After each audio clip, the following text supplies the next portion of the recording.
Good Sunday morning. We are going to be impacted by this nor'easter, this strong coastal low that's going to be impacting us throughout the day. Today is where we're seeing our worst impacts. We'll see ocean overwash across NC 12 as we're heading throughout, especially this afternoon. We're looking at having 9 to 12 foot breaking waves in the Atlantic. After we have this nor'easter move through, we are going to be seeing an area of high pressure moving in. So between those two systems, still staying with some elevated breezy winds. So we'll continue to see that rougher surf, 5 to 9 foot waves out there Monday, 4 to 7 foot waves on Tuesday. Those winds are going to be really strong for us as we head throughout the day today, especially along the coast. We're looking at having those wind gusts around 40 miles per hour, I would say primarily across the Outer Banks, about 50 miles per hour. And then inland, we're seeing those wind gusts around 30 miles per hour. We'll continue to see these strong winds pretty much throughout the entire day today, especially this morning into this afternoon. Heading into this evening, we'll see still inland seeing about 30 mile per hour winds, about 35 miles per hour, maybe up to 40 miles per hour along our shorelines.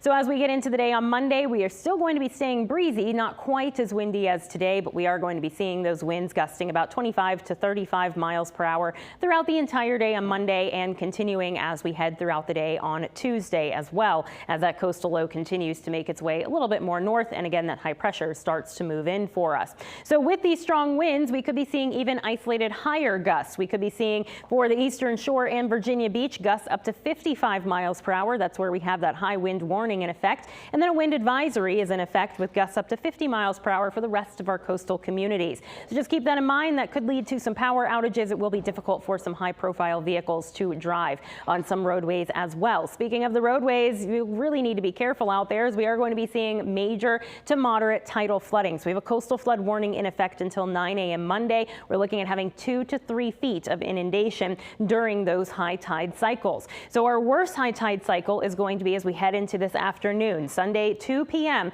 is when we're going to be reaching major tidal flooding areas. Then as we drop down into the low tide as we get into this evening, even that is still going to be an elevated tide. So we're going to be seeing right at the borderline of nuisance to minor tidal flooding happening for our low tide today. And then as we get into the middle of the night with our next high tide cycle around 2 a.m., that's when we're going to be reaching into that moderate tidal flooding stage. So some locations that get impacted even just on a regular day by nuisance tidal flooding will be impassable for the entire day today. So definitely take this tidal flooding very seriously. I just want to compare it to that event that we saw about a month ago, September 16th. If you thought that that was some significant tidal flooding, which it was, that is similar to what we are going to be experiencing. So if you saw flooding in your area, expect that again for that event today, except we'll be seeing these tides today a little bit higher than we saw for that event. Now, after we head into the Monday and Tuesday time frame, after that nor'easter continues to make its way a little bit more north, we'll still see some minor tidal flooding that will be impacting us.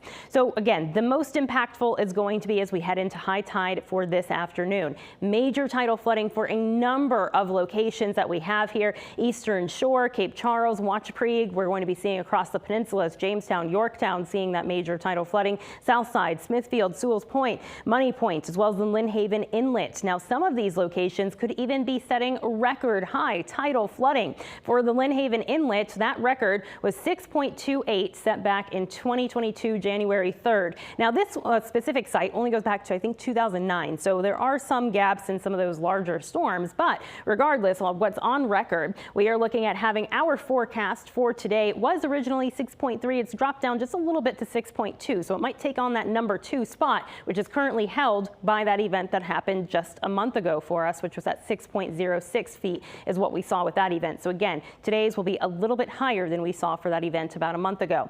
Same situation in Smithfield. It looks like Smithfield will actually set that number 1 record, which would beat out that 4.42 feet that was seen back in August of this year. And then the forecast is 5.2 feet for today. Jamestown looks like you could be taking on that number 2 spot, which would be about 5.7 feet is what we are expecting. So again, we are looking at having major tidal flooding impacting a lot of areas as we get into this afternoon. If you don't have to be out there driving, I recommend staying inside. Again, watch out for that tidal flooding. Move your car to higher ground if you need to, but don't try to drive on the roadways. And if you come across a flooded roadway, turn around and do not drown your car, because that's what exactly will happen. It will get into the engine and it will kill your car.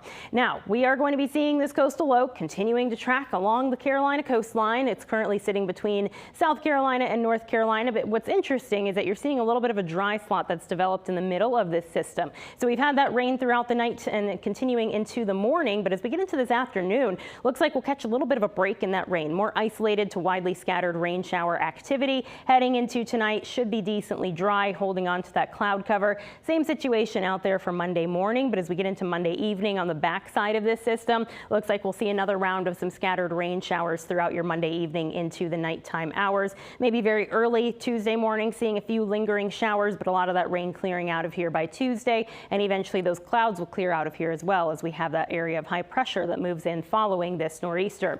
So with that, we'll see a lot of sunshine as we head into the day on Wednesday and into next weekend. We'll be staying breezy through Thursday, and high temperatures will be staying on the cooler side, mid to the upper 60s, low 70s for a couple of days.